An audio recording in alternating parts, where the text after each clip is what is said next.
Hello all and welcome to భోజనామృత్.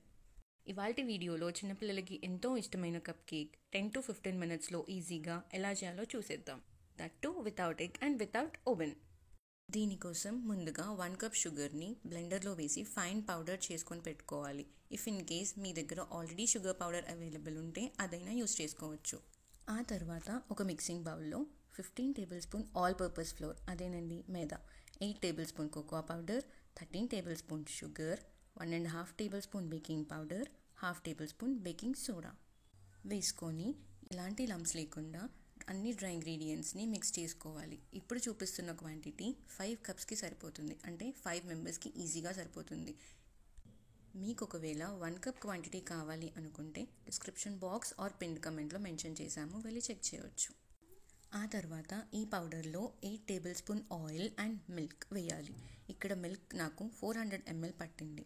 Milk మనము batter వీడియోలో చూపిస్తున్న కన్సిస్టెన్సీ వచ్చే వరకు యాడ్ చేసుకోవాలి. ఎగ్జాక్ట్గా 400 ml పడుతుందని ఏమీ లేదు. బ్యాటర్ కన్సిస్టెన్సీ మరీ థిక్గా అలాగే మరీ థిన్గా కాకుండా మిల్క్ యాడ్ చేసుకోవాలి. విస్కర్తో బ్యాటర్ని తీసినప్పుడు వీడియోలో చూపిస్తున్నట్టు కొంచెం ఫ్రీగా ఫాలో అయ్యేటట్టు చేసుకోవాలి. ఈ బ్యాటర్ని ఒక డిస్పోజబుల్ గ్లాస్లో 1/2 cup వరకు తీసుకొని మీకు ఇష్టమైన ఏదైనా చాక్లెట్ ఈ బ్యాటర్ మధ్యలో డిప్ చేసుకోవచ్చు. ఈ స్టెప్ కంప్లీట్లీ ఆప్షనల్, మీరు కావాలనుకుంటే స్కిప్ చేసేయచ్చు. ఇక్కడ ఖచ్చితంగా గుర్తుపెట్టుకోవాల్సిన ఒక పాయింట్ ఏంటంటే బ్యాటర్ని 1/2 cup వరకే ఫిల్ చేసుకోవాలి.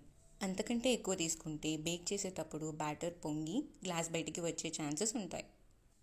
మనం చేసే ఈ కప్ కేక్స్ని బేక్ చేసుకోవడం కోసం ఒక పెద్ద కుకింగ్ బౌల్లో ఏదైనా థిక్గా ఉన్న స్టీల్ ప్లేట్ని రివర్స్లో పెట్టి ఒక 8 to 10 minutes ప్రీహీట్ చేసుకోవాలి. ఇక్కడ మీరు చేసుకునే క్వాంటిటీకి తగ్గ ఒక బౌల్ని చూస్ చేసుకోండి. అండ్ ఆల్సో మేము బేక్ చేయడానికి ఎలాంటి శాండ్ ఆర్ సాల్ట్ని యూస్ చేయలేదు. 10 minutes ప్రీహీట్ అయ్యాక మనం రెడీ చేసుకున్న కప్స్ని ఇందులో పెట్టి ఒక 40 to 45 minutes లో టు మీడియం ఫ్లేమ్లో బేక్ చేసుకోవాలి. ఇఫ్ ఇన్ కేస్ మీరు 1 or 2 cups క్వాంటిటీతో చేసుకుంటున్నట్టయితే 15 to 20 minutes బేక్ చేసుకుంటే సరిపోతుంది. 40 minutes తర్వాత టూత్పిక్తో కుక్ అయిందో లేదో చెక్ చేసుకోవాలి. దీనికోసం టూత్పిక్ని గ్లాస్లో ఎండ్ వరకు కుచ్చి తీసినప్పుడు అది క్లీన్గా వచ్చేస్తే మన కప్ కేక్ రెడీ అయినట్టే. ఒకవేళ బ్యాటర్ ఏమైనా టూత్పిక్కి అంటుకున్నట్టు అనిపిస్తే ఇంకొక 5 to 10 minutes బేక్ చేసుకుంటే కంప్లీట్గా సరిపోతుంది. ఈ రెడీ అయిన కప్ కేక్స్ని ఒక ప్లేట్లో తీసుకొని మీకు నచ్చిన ఏదైనా చాక్లెట్ సిరప్ని ఈ కప్ కేక్స్ మీద స్ప్రెడ్ చేసుకోవచ్చు. అండ్ ఆల్సో వీటిపైన స్ప్రింక్లర్స్ లేదా మన ఇంట్లోనే అవైలబుల్గా ఉండే డ్రై ఫ్రూట్స్ని కట్ చేసుకొని స్ప్రింక్లర్స్ లాగా యూస్ చేసుకోవచ్చు. ఇలా పిల్లలు ఏదైనా స్వీట్ అడిగినప్పుడు బయట నుండి తెచ్చిన కప్ కేక్స్ కాకుండా సింపుల్గా 15 to 20 minutesలో కప్ కేక్స్ చేసి పెట్టేయండి. ఇదండి ఇవాల్టి రెసిపీ. ఈ రెసిపీ మీకు నచ్చినట్టయితే లైక్ చేసి షేర్ చేయండి. అండ్ ఆల్సో మీకు ఎలా అనిపించిందో కమెంట్ చేయండి.